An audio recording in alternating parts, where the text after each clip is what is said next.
Thank you. I want to discuss with you this afternoon why you're going to fail to have a great career. I'm an economist. I do dismal. End of the day, it's ready for dismal remarks. I only want to talk to those of you who want a great career. I know some of you have already decided you want a good career. You're going to fail too, because, goodness, you're all cheery about failing. Canadian group, undoubtedly. Those trying to have good careers are going to fail because really good jobs are now disappearing. There are great jobs and great careers, and then there are the high workload, high stress, blood-sucking, soul-destroying kinds of jobs, and practically nothing in between. So the people looking for good jobs are going to fail. I want to talk about those looking for great jobs, great careers, and why you're going to fail. First reason is that no matter how many times people tell you, if you want a great career, you have to pursue your passion, you have to pursue your dreams, you have to pursue the greatest fascination in your life. You hear it again and again, and then you decide not to do it. It doesn't matter how many times you download Stephen Jay's Stanford commencement address, you still look at it and decide not to do it. I'm not quite sure why you decide not to do it. You're too lazy to do it, it's too hard, you're afraid if you look for your passion and don't find it, you'll feel like you're an idiot. So then you make excuses about why you're not going to look for your passion. And they are excuses, ladies and gentlemen. We're going to go through a whole long list. Your creativity and thinking of excuses not to do what you really need to do if you want to have a great career. So for example, one of your great excuses is, well, great careers are really and truly, for most people, just a matter of luck. So I'm going to stand around, I'm going to try to be lucky, and if I'm lucky, I'll have a great career. If not, I'll have a good career. But a good career is an impossibility, so that's not going to work. Then your other excuse is, yes, there are special people who pursue their passions, but they are geniuses. They are Stephen Jay. I'm not a genius. When I was 5, I thought I was a genius, but my professors have beaten that idea out of my head long since. And now I know I am completely competent. Now you see, if this was 1950, being completely competent, that would have given you a great career. But guess what? This is almost 2012, and saying to the world, I am totally, completely competent, is damning yourself with the faintest of praise. And then, of course, another excuse. Well, I would do this, but, well, after all, I'm not weird. Everybody knows that people who pursue their passions are somewhat obsessive, a little strange. Okay, you know, a fine line between madness and genius. I'm not weird. I've read Stephen Jay's biography. Oh my goodness, I'm not that person. I am nice. I am normal. I'm a nice, normal person, and nice, normal people don't have passion. But I still want a great career. I'm not prepared to pursue my passion, so I know what I'm going to do, because I have a solution, I have a strategy. It's the one Mommy and Daddy told me about. Mommy and Daddy told me that if I worked hard, I'd have a good career. So if you work hard and have a good career, if you work really, really, really hard, you'll have a great career. Doesn't that, like, mathematically make sense? Not. But you've managed to talk yourself into that. You know what? Here's a little secret. You want to work? You want to work really, really, really hard? You know what? You'll succeed. The world will give you the opportunity to work really, really, really, really hard.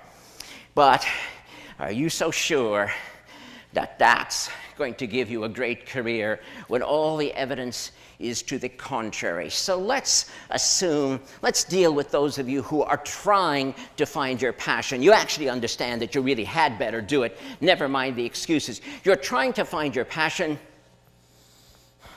and you're so happy. You found something you're interested in. I have an interest. I have an interest. You tell me. You say, I have an interest. I say, that's wonderful. And what are you trying to tell me? Well, I have an interest. I say, do you have a passion? I have an interest, you say. Your interest is compared to what? Well, I'm interested in this. And what about the rest of humanity's activities? I'm not interested in them. You've looked at them all, have you? No, not exactly. Passion is your greatest love. Passion is the thing that will help you create the highest expression of your talent. Passion, interest, it's not the same thing. Are you really going to go to your sweetie and say, marry me? You are interesting. Won't happen. Won't happen, and you will die alone. What you want is passion. It is beyond interest. You need 20 interests. And then one of them might grab you. One of them might engage you more than anything else. And then you may have found your greatest love in comparison to all the other things that interest you. And that's what passion is. Now, that friend proposed to his sweetie.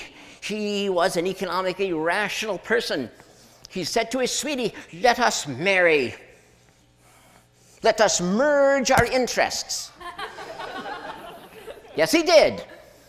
I love you truly, he said. I love you deeply. I love you more than any other woman I've ever encountered. I love you more than Mary, Jane, Susie, Penelope, Ingrid, Gertrude, Gretel.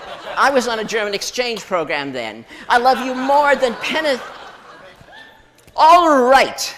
She left the room halfway through his enumeration of his love for her. After he got over his surprise at being, turned down, he concluded he'd had a narrow escape from marrying an irrational person. Although he did make a note to himself that the next time he proposed, it was perhaps not necessary to enumerate all of the women he had auditioned for the part.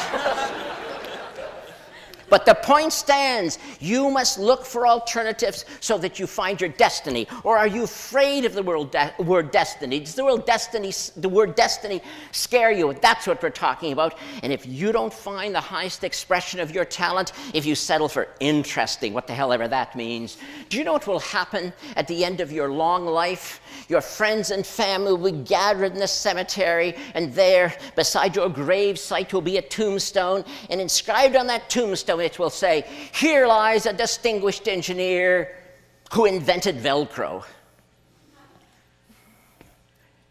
But what that tombstone should have said in an alternative lifetime, what it should have said if it was your highest expression of talent, was, "Here lies the last Nobel laureate in physics, who formulated the grand unified field theory and demonstrated the practicality of warp drive."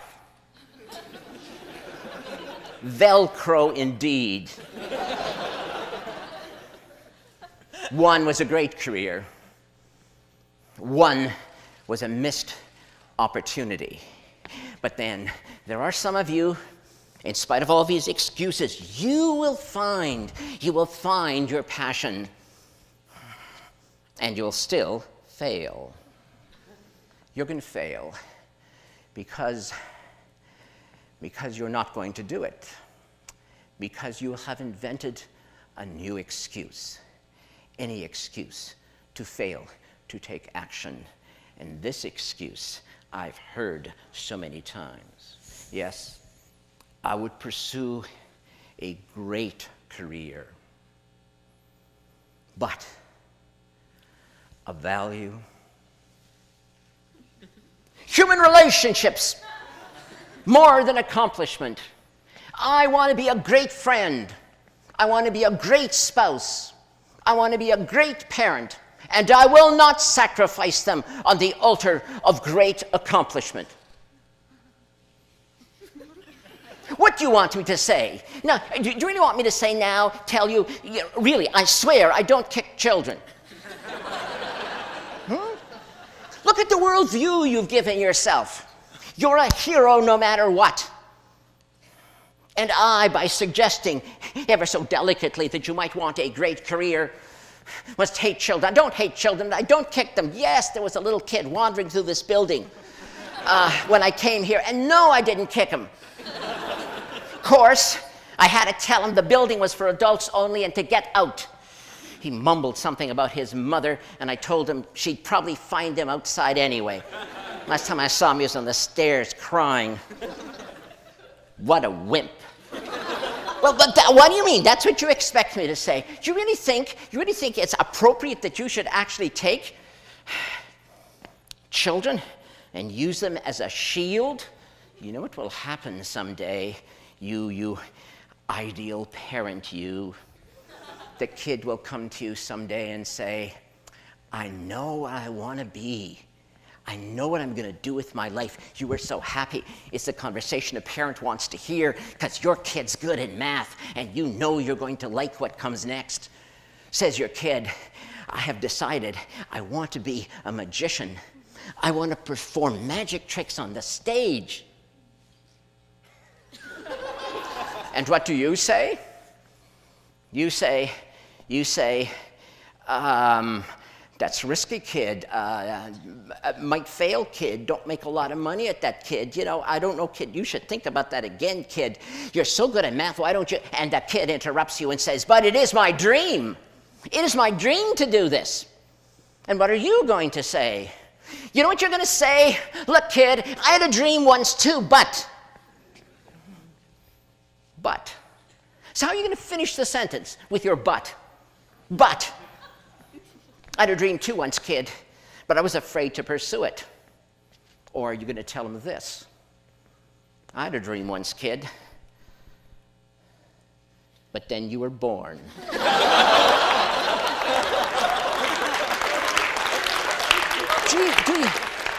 Do you really want to use your family? Do you really ever want to look at your spouse and your kid and see your jailers?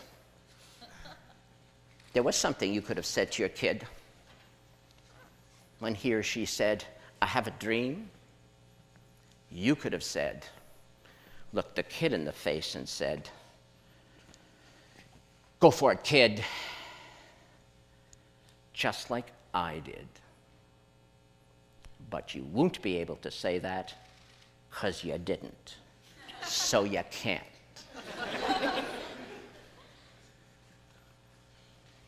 And so the sins of the parents are visited on the poor children.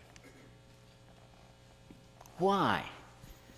Will you seek refuge in human relationships as your excuse not to find and pursue your passion? You know why. In your heart of hearts, you know why, and I'm being deadly serious. You know why you would get all warm and fuzzy and wrap yourself up in human relationships. It is because you are. You know what you are. You are afraid to pursue your passion. You're afraid to look ridiculous. You're afraid to try. You're afraid you may fail. Great friend. Great spouse, great parent, great career. Is that not a package? Is that not who you are? How can you be one without the other? But you are afraid.